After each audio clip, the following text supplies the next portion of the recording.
Eu vou começar assim, porque eu vi gente fala do Faustino.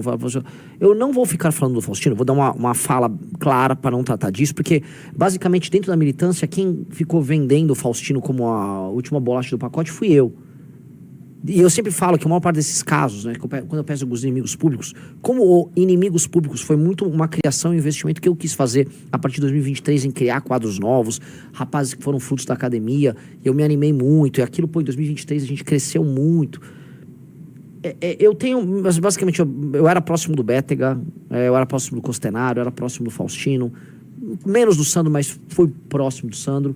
E, cara, foi um erro monumental. E eu acho que a gente que hoje está fazendo uma reconstituição do erro e já pode colocar aqui. Se vocês repararem, eu já não vinha falando do Faustino há muito tempo. Eu já tinha diminuído minhas falas sobre o Faustino.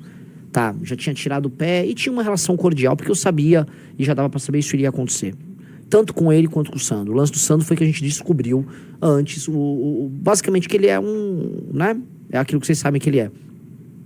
Mas o Faustino uma vez ele veio para São Paulo, no meio do ano passado, ele queria ter uma conversa comigo, explicando que ele queria ser... No fundo, ele queria sair pela União Brasil, né? Desde o início. O partido não estava nem pronto. E aí eu, tá bom, não vou ficar discutindo, tá? Não vou ficar entrando nesse mérito. Vai que o cara melhora no caminho, às vezes a pessoa... Sabe, tava no começo do mandato, todo mundo no começo de mandato entra no Egotrip. O único cara que... Os únicos caras que não entraram são os que ficaram junto. Que é a Amanda, o Kim, o Guto, o Arthur, né? O Matheus Batista não tá em Egotrip, mas a maior parte da galera que tem cabeça fraca entra na Egotrip. E, em resumo, não vou ficar aqui polemizando, mas a gente já sabia, a gente tava trabalhando nos bastidores pra isso não dar problema, mas se vocês repararem, eu já tinha... tirado o pé. O cara falou, e por que levou ele nas entrevistas no Rio Grande do Norte? Porque eu não tinha expulso ele ainda. Porque não, a relação já não estava, ainda havia possibilidade, mas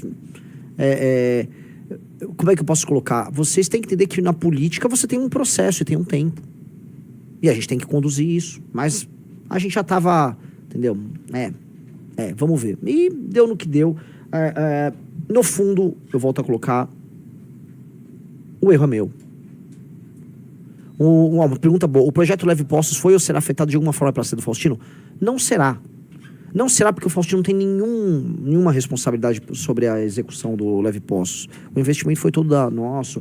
O time dele, que é um time do MBL, não é dele, o time lá tocou isso. Então, não tem nada a ver. O Leve Postos vai terminar tudo perfeitamente, não vai alterar em nada isso, tá? Agora eu vou fazer uma crítica não sobre ele, não vou ficar falando dele ou falar dos outros. Eu vou falar o erro. O erro nosso, realmente, eu vi uma vez uma live do Bisotto, o Bisotto até me mandou, eu concordei com ele. O erro nosso é o investimento no jovem. O jovem político de direita, ele tem um histórico conosco. E esse jovem político de direita, ele nos trai. E eu entendo porque ele nos trai. O MBL busca, encontra essas pessoas, essa pessoa às vezes acompanha a gente, eu até gosto, são pessoas que acompanhavam e gostavam. Só que eles, né, começam a crescer, aí quando a pessoa cresce não é mais o grupo, aí virou a mérito do cara, o cara descobriu uma coisa, o cara é incrível. Isso todos, do Fernando Holliday, Lucas Pavanato, cara, Klaus Schuh, todo mundo, se você for pegar, todo mundo, né, começa com o MBL e depois acha que, agora o MBL é um problema, porque até atingir certo nível o MBL é muito bom. Aí o cara vê os números do Lucas Pavanato, o cara vê o Nicolas, aí o cara fala, mas se eu vir esse troço aí, eu cresço muito. Então são pessoas, né? Não tô falando que é o caso específico do Sandro, do Faustino, não sei o que, eu tô falando do caso geral do jovem de direita. O jovem de direita, ele vê um caminho. Então eles não batem no Bolsonaro. Olha o Bétega, lembra? O caso do Bétega foi mais, não quer bater no Bolsonaro, eles não estão querendo afirmar um grupo. Eles não querem fazer parte de um trabalho de um grupo que vai chegar ao poder defendendo um conjunto de valores. Quando a gente reparou, a gente levantou um monte de gente que quer basicamente, né, fazer o dele rapidinho. E é isso. É isso. E a gente talvez tratou as pessoas, a gente ficou muito mal acostumado com um cara como o Kim Kataguiri, que era um jovem prodígio ele próprio. Entendeu? E esse é um ponto, acho que da tese que está, em resumo, errada da nossa parte. E isso será alterado tanto para o MBL quanto para o Partido Missão. Tá? O investimento... aquela coisa do... Eu vou investir, cara, esse cara que não tem nada a perder, que... Sabe, o moleque veio de baixo. Puta, eu não acredito nisso, não. Eu não acredito nisso, não. Já tinham me alertado. Renan, quando você não tem nada a perder... você, em geral, né, vai crescer a todo custo, aquela coisa da filosofia do 50 Cent. Então, não é todo mundo que é Kim Kataguiri, que é Matheus Batista, não é, tá? Então, nós temos que ler diferente esse jogo. E vocês têm que entender que a gente já estava fazendo essa autocrítica já há mais de um ano. O caso do Bétega já tinha mostrado que isso aqui tá errado. Porque foi o Bétega, foi o Klaus, foi o Costenaro, foi quem mesmo? Foi o Sandro e agora o Faustino, foram 5. Então tem um padrão. Tem um padrão. Eu acho que esse padrão ele tá dado. E eu acho que o padrão é: nós erramos em investir em jovens. Não dá pra gente ficar investindo no jovem político. Não dá. Então, há um amadurecimento na tese. E nós precisamos agora ter pessoas... Cara, coisas que eu reparei, tava falando com a Amanda, eu tava no evento do MBL, da Omissão Mulher aqui em São Paulo. Muitas pré-candidatas. As moças, cara, a Amanda falou coisa... Nós nunca fomos traídos pelas mulheres do MBL, né? A gente elegeu algumas vereadoras agora, a Luana, a Amanda... Né, a nossa vice-prefeita em Meridiano. E nem conotação de traição, tá? Em grande medida, as mulheres nossas não têm isso. E eu tô vendo que, assim, tá muito mais fácil, muito mais legal trabalhar com as mulheres do que com os jovens prodígios. O jovem prodígio, ele já vem com uma faca na mão. Entendeu? O Lucas falou: Renan, o erro não são os jovens, mas elementos de caráter. Lembre que muitos homens velhos, ao se deparar com o poder, fazem as mesmas práticas. Mas, cara, a gente não tinha como saber algumas pessoas. Outra coisa, tinha gente que acompanhava. Todas essas pessoas, elas fizeram academia MBL. Tá? Todas essas pessoas acompanhavam a gente, assistiam as lives. Não todas, né? Mas, assim, alguns sim. Então, tem um padrão do jovem, né? E com certeza existem outros jovens que estão no MBL que poderão e pensam em fazer a mesma coisa. E a gente vai ter que alterar isso. Agora que tem um partido, isso realmente muda de figura. Isso realmente muda de figura. Então, coisas que a gente não pode ter, que eu já reparei, existe um certo tipo de conteúdo, que é um conteúdo que ele é o conteúdo sedutor para essa galera. É o conteúdo do jovem conservador. Sabe? Eu sou um jovem conservador. Vai meio que a gente vai, isso vai ser cortado, cara. Isso aí é só a cena, um conteúdo inútil. Tá, um cara botou: Red Pills vão mandar o Renan a merda. Cara, eu só tô trabalhando com dados e com fatos e proporção. Razão e proporção.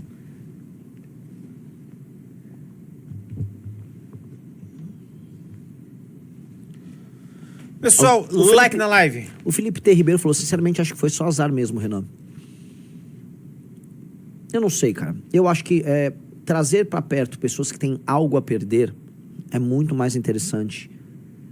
E, em geral, pessoas mais velhas têm algo a perder. Pessoas mais velhas, pessoas casadas, tendem, não é que não haverá traição, mas tendem, tá? E entender assim, as pessoas entram no movimento pela causa e depois a causa vira elas próprias. Então, eu não tô falando aqui especificamente sobre nenhuma dessas pessoas, tá? Eu tô falando sobre o contexto geral. Pra eu endossar alguém de agora em diante vai ser muito difícil. Muito difícil. Eu endossei muito todas essas pessoas, então tem uma questão de responsabilidade. Culpa é totalmente minha nesses casos. Totalmente minha. Totalmente minha. A culpa é 100% minha, eu não tenho nem o que falar. É culpa do Kim? Não, cara, o Kim fez nada. O Kim só ouviu, o Renan falou isso, o Kim é de time, é de grupo. Isso é culpa completamente minha. Né? Porque eu quero expandir, eu quero fazer o grupo crescer, mas, sabe, não tem problema em errar. Porque só erra quem tenta. E aí você precisa estar tentando o tempo todo. Agora, quando você começa a pegar padrões no erro, aí sim. Aí você tem que, né, pegar um padrão e eliminar o padrão. Tá?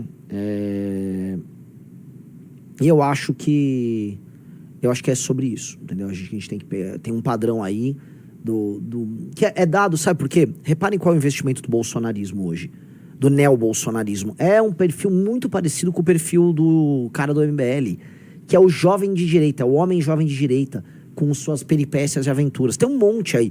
Pavanato, Vitor Ruiz, o Nicolas é o número 1 desses, mas em todos os lugares tem aquele no Rio de Janeiro, que é vereador do Rio de Janeiro. Incomum, né?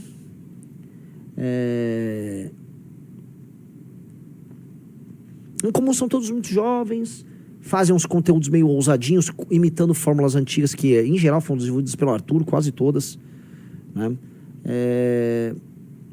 E eu acho que é isso. Eu acho que um cara que entrou no grupo, o jovem de direita, antes de querer ser candidato, ele tem que ficar, no mínimo, 4 anos fazendo qualquer outra coisa pelo grupo, sem nenhum comprometimento eleitoral. Eu acho que é isso.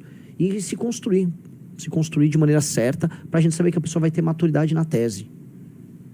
Por exemplo, por que o Matheus Batista é diferente? Minha pergunta é, por que o Kim era diferente do Holiday? Por que o Matheus Batista é diferente dos outros? O Matheus Batista, não é que ele vive no conteúdo, assiste às lives. Ele produz vídeos sobre o nosso universo. Ele lê as nossas coisas, ele discute conteúdo do Livro Amarelo, ele concorda e discorda porque ele leu e acompanhou. Tem um lance de viver o nosso mundo. E a gente tem um mundo riquíssimo, com uma militância riquíssima. Só que, cara, vocês acharam, o Sandro Filho nunca leu nada. A gente achar... Não sei se foi o Riso que tava falando comigo isso. Mas, tipo, alguém falou, gente, o Sandro Filho nunca leu nada nosso. Não vamos nos iludir. Um cara como o Sandro nunca viu nada. O Bétega nem tinha ideia. O Bétega, por ele, o partido nem iria sair do papel. Pro Bétega, o partido não ia sair. Então, a gente errou. A gente errou.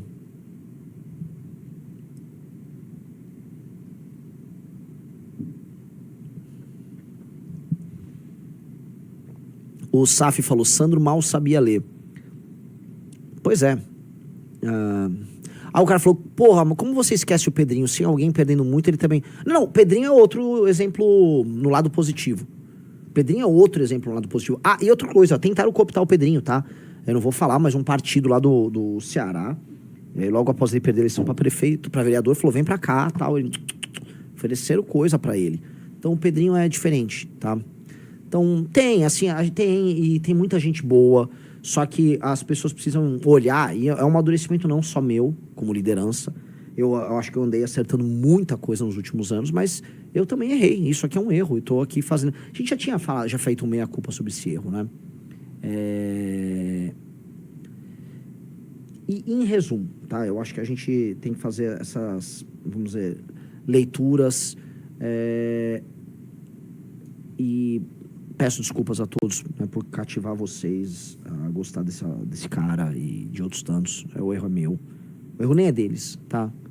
Eles já estavam dando sinais, então...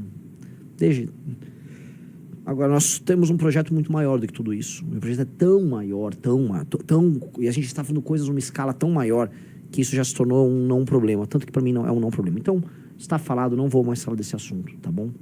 Se você gostou deste vídeo, deixe o seu like e se inscreva no canal. Até o próximo vídeo!